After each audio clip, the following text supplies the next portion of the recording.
brothers Ellis and Elliott Thornton-Kimmitt, 12, and 14, Darnell Harte, 15, and Robbie Meerun, 24, died when the Renault Clio they were traveling in hit a tree.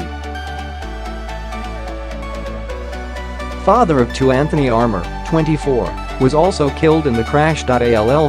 Died after the 15-year-old lost control of the stolen vehicle at 88 miles per hour, and it hit a tree in Leeds just before 10 p.m. on Saturday, November 25. He was the only one wearing a seatbelt and the only one to come out alive. Police officers described the scene as catastrophic and said they confronted by of total carnage when they arrived.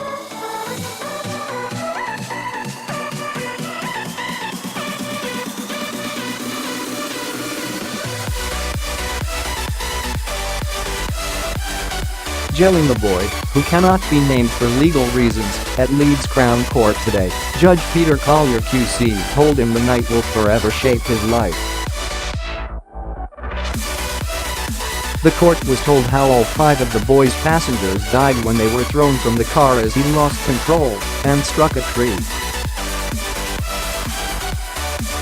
The others were unable to strap themselves in as it was too small for the 6 passengers it was carrying.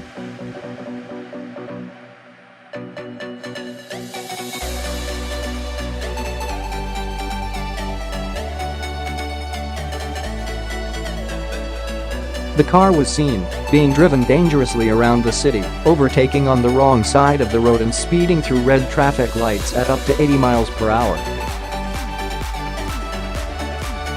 Mr. Palmer told how a woman who was driving on the same road before collision at just before 10 p.m. that night witnessed the horror crash. He said, "The witness saw the Clio on the wrong side of the road driving straight at her. She was terrified.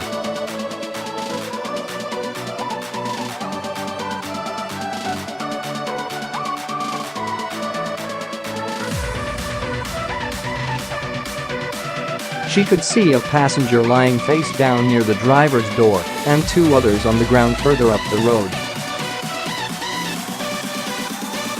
Then she saw the defendant climb out and run off after being chased by members of the public." Mr. Palmer told how the owner of the house nearest the tree which the Clio crashed into came running out to help. He said he saw the defendant trying to climb out of the driver's door but couldn't push the door open as there was a body lying against the driver's door.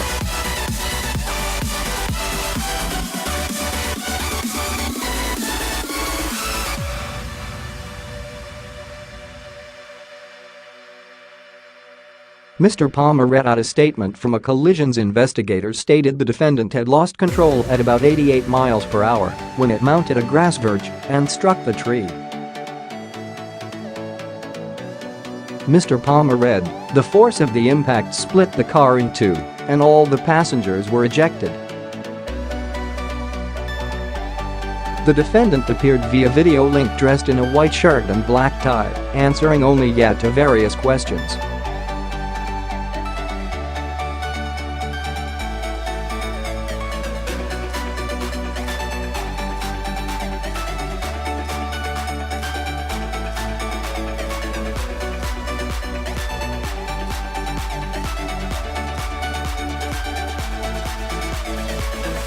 "Some people came and helped you out and told you to stay, but you ran away.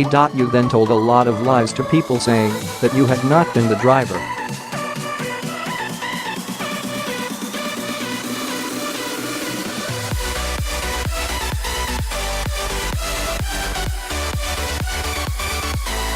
"I am sure that you genuinely feel very sorry about what has happened. I do not think there will ever be a day when you will not remember what happened and really regret what you did."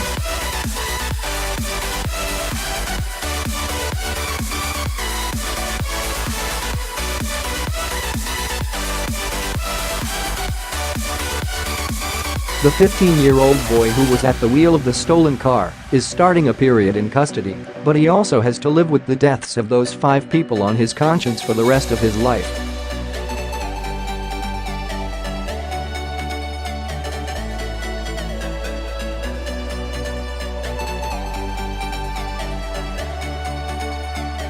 What this terrible incident so painfully illustrates is the appalling human consequences of dangerous driving. We hope it will serve as a very clear warning to others of how dangerous behavior on the roads can bring a lifetime of irreparable heartache to so many people in such a short space of time. Speaking after the boy admitted the charge, David Holderness from the CPS said, "This was a truly shocking crime in which 5 young people lost their lives.